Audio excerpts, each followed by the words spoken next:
क्या तुमने कभी सोचा है, एक राजा और एक गरीब इंसान की दोस्ती इतनी गहरी कैसे हो सकती है कि बिना मांगे ही जिंदगी बदल जाए। ये कहानी है सच्ची दोस्ती की, जहां न अमीरी मायने रखती है न गरीबी, बस दिल का रिश्ता सबसे बड़ा होता है। बहुत समय पहले की बात है, जब दो छोटे बच्चे तो से थी सिखो एक गुरुकुल में साथ पढ़ते थे। एक था कृष्ण, जो आगे चलकर द्वारका का राजा बना, और दूसरा था सुदामा, जो एक गरीब ब्राह्मण था। दोनों में जमीन आसमान का फर्क था, लेकिन दिलों में कोई फर्क नहीं था। दोनों साथ खेलते, साथ पढ़ते, और सबसे जरूरी बात, एक दूसरे का हर हाल में साथ निभाते। एक दिन गुरुमाता ने दोनों को जंगल से लकड़ी लाने भेजा। जंगल में अचानक तेज बारिश शुरू हो गई। ठंडी हवा, अंधेरा और डर। सुदामा कांपने लगा। तब कृष्ण ने उसका हाथ पकड़ा और कहा, डर मत सुदामा, मैं हूं ना। उस रात दोनों एक पेड़ के नीचे भीगते रहे, लेकिन दोस्ती की गर्मी ने उन्हें ठंड महसूस नहीं होने दी। यही थी उनकी सच्ची दोस्ती। समय बीतता गया। कृष्ण बने द्वारका के राजा और सुदामा एक गरीब ब्राह्मण, इतने गरीब कि कई दिन घर में खाना तक नहीं होता। उनकी पत्नी अपने बच्चों को भूखा देख नहीं पाती थी।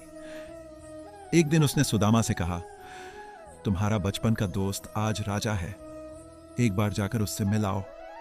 सुदामा बोले, दोस्ती में कुछ मांगना अच्छा नहीं लगता, लेकिन पत्नी के बार बार कहने पर वो मान गए।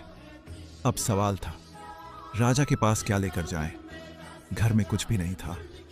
पत्नी ने पड़ोस से थोड़ा सा चावल उधार लिया और उसे एक कपड़े में बांध दिया। सुदामा ने वही छोटा सा उपहार लिया और निकल पड़े अपने दोस्त से मिलने। कई दिनों तक पैदल चलते रहे, थके हुए, भूखे, लेकिन दिल में एक उम्मीद थी, मैं अपने दोस्त से मिलने जा रहा हूं। जब वो द्वारका पहुंचे तो वहां की भव्यता देखकर हैरान रह गए। सोने के महल, चमकती सड़कें और चारों तरफ शाही ठाठ। सुदामा सोचने लगे, क्या कृष्ण मुझे पहचानेंगे? जैसे ही सुदामा महल के दरवाजे पर पहुंचे, पहरेदारों ने उन्हें रोका, लेकिन जैसे ही कृष्ण को खबर मिली, वो तुरंत दौड़ पड़े। हां, एक राजा नंगे पांव अपने गरीब दोस्त के लिए दौड़ पड़ा। कृष्ण ने सुदामा को देखा और बिना कुछ सोचे उसे गले लगा लिया। दोनों की आंखों से आंसू बहने लगे। वो पल इतना भावुक था कि पूरी द्वारका देखती रह गई। कृष्ण सुदामा को अपने महल में ले गए, उन्हें अपने सिंहासन पर बैठाया और खुद उनके पैरों को धोने लगे। सोचो, एक राजा अपने गरीब दोस्त के पैर धो रहा है। ये सिर्फ भगवान ही कर सकते हैं, या फिर सच्चा दोस्त। अब कृष्ण ने पूछा, सुदामा, मेरे लिए क्या लाए हो? सुदामा शर्माने लगे। वो छोटा सा चावल का पोटली छुपाने लगे, लेकिन कृष्ण ने मुस्कुराते हुए वो पोटली छीन ली और बड़े प्यार से खाने लगे।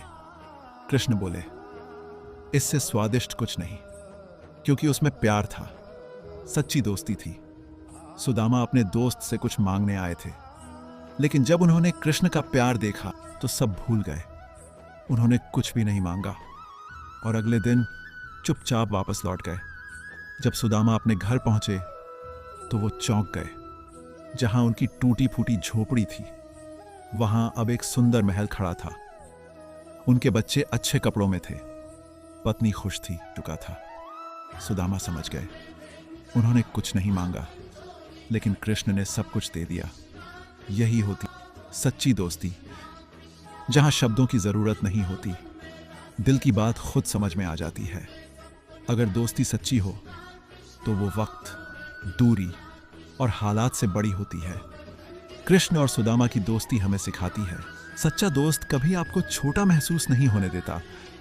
सच्चा दोस्त बिना मांगे ही आपकी जरूरत समझ जाता है, और सच्ची दोस्ती जिंदगी बदल सकती है। अगर तुम्हें भी ऐसी दोस्ती पर विश्वास है तो इस वीडियो को शेयर करो और कमेंट में लिखो